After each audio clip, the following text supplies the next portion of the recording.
الحمدللہ وقافہ والسلام علی عبادہ الذین اصطفى اما بعد فاعوذ باللہ من الشیطان الرجیم بسم اللہ الرحمن الرحیم یا ایھا النبی قل لازواجک وبناتک ونساء المؤمنین یدنین علیہن من جلابیبہن۔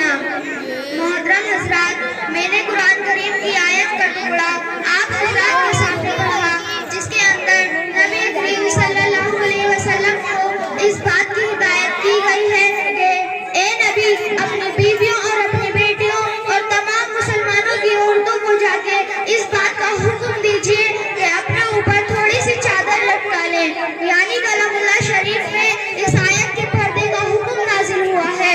قرآن پاک کی ایک دوسری آیت کا ٹکڑا ہے وَلْيَضْرِبْنَ بِخُمُرِهِنَّ عَلَى جُيُوبِهِنَّ کہ عورتوں اپنی عورتوں کو سینوں پر ڈال لیا کرو۔ اس آیت سے بھی پردے کی جانب اشارہ ہے۔ مگر دوستو، جب مذہب اسلام کے روشن ستاروں سے کفر و الحاد، ظلم و جہالت کے بادل چھپتے، بے غیرتی اور بے حیائی کی تاریکیاں ختم ہوئی، قرآن پاک کے عدل و انصاف سے باطل کے لہراتے جھنڈے گر پڑے، مظلوموں اور بے قصور کو مساوات اور برابری کا درجہ ملا، خاص طور پر ان عورتوں کو جو ظلم و ستم کی چرکی میں پس رہی تھی، مصائب و آلام کے پہاڑوں پر توڑے جا رہے تھے۔ اسلام نے ان کو ذلت و پستی کی غار سے نکال کر بلندی پر پہنچایا۔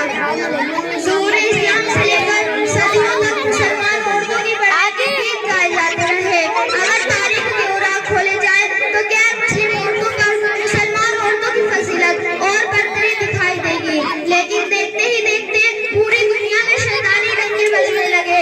مسلمان عورت کو فنکاری و یاری کے فندے میں پھنسانے کے ارادے ہونے لگے۔ مسلمان عورت کو اس کے گھر کی چار دیواری سے نکال کر شارع عام محفل پر بدنام و رسوا کرنے کی انتہا کوشش کی گئی۔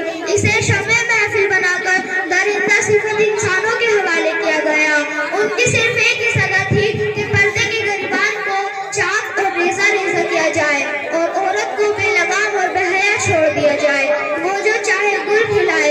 چنانچہ خواہشات کے ان پیٹوں کی آرزویں پوری ہوئی اور انہوں نے آہستہ آہستہ مسلم خواتین کو بہکا لیا، اور مسلم عورتوں نے بھی پردے جیسی عظیم نعمت کو پیٹ پیچھے ڈال کر مردوں کے ساتھ کاندھے سے کاندھا ملا کر چلنا شروع کر دیا۔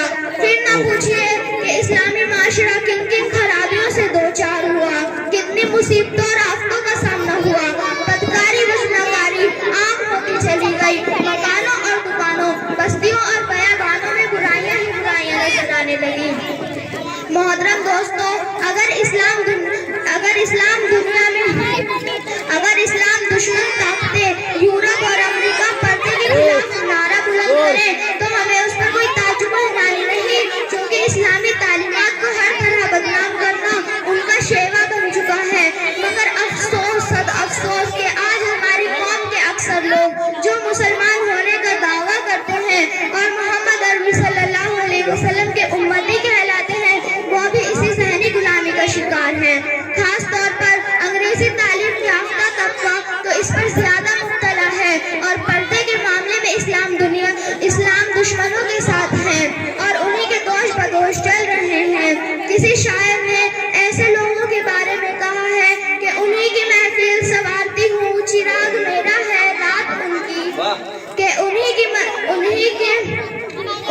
محفل سنوارتی ہوں، چراغ میرا ہے رات ان کی، انہی کے مطلب کی کہہ رہی ہوں، زباں میری ہے بات ان کی۔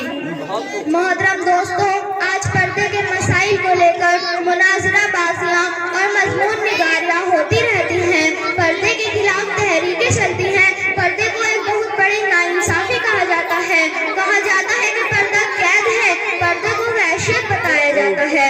آج مغربی تہذیب نے عورت کی شرم و حیا کی دولت کو لوٹ لیا ہے، کہتے ہیں کہ پردہ کرنے سے ترقی نہیں ہو سکتی۔ نتیجہ یہ ہے آج ہمارا خاندانی اور معاشرتی نظام تباہ ہو چکا ہے، اخلاق و عادات اور شرم و حیا کا جنازہ نکل چکا ہے۔ یہی وہ تہذیب ہے جس نے عورت کو چراغ خانہ بننے کے بجائے اس کے اندر شمع محفل بننے کا جذبہ ابھارا ہے۔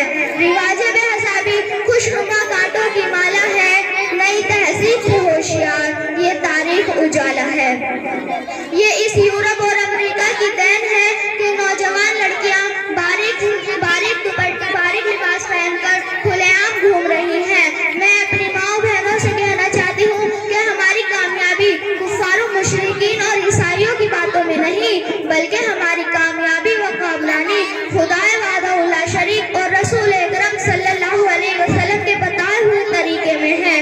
ہمیں عقل سے شراب کر کے نفس کے پیچھے بھاگنے اور مغرب کی بد تہذیب عورتوں کی نقل کرنے کی ضرورت نہیں۔ ہماری ہدایت قرآن و سنت کے بتائے ہوئے طریقے میں ہے۔ اسلام کے پاسبانوں حضرت اسماء رضی اللہ عنہ حضرت عائشہ رضی اللہ عنہ کی بہن ہے اور محمد اکرم صلی اللہ علیہ وسلم کی سالی ہے۔ ایک بار باریک کپڑا پہن کر حضور صلی اللہ علیہ وسلم کے سامنے آ گئی تو سرور کائنات نے نظر پھیر لی اور ارشاد فرمایا کہ اے اسماء، جب عورت بالغ ہونے کی عمر کو پہنچ جائے تو اس کے جسم سے کچھ بھی دیکھنا جائز نہیں سوائے اس کے چہرے اور ہتھیلیوں کے۔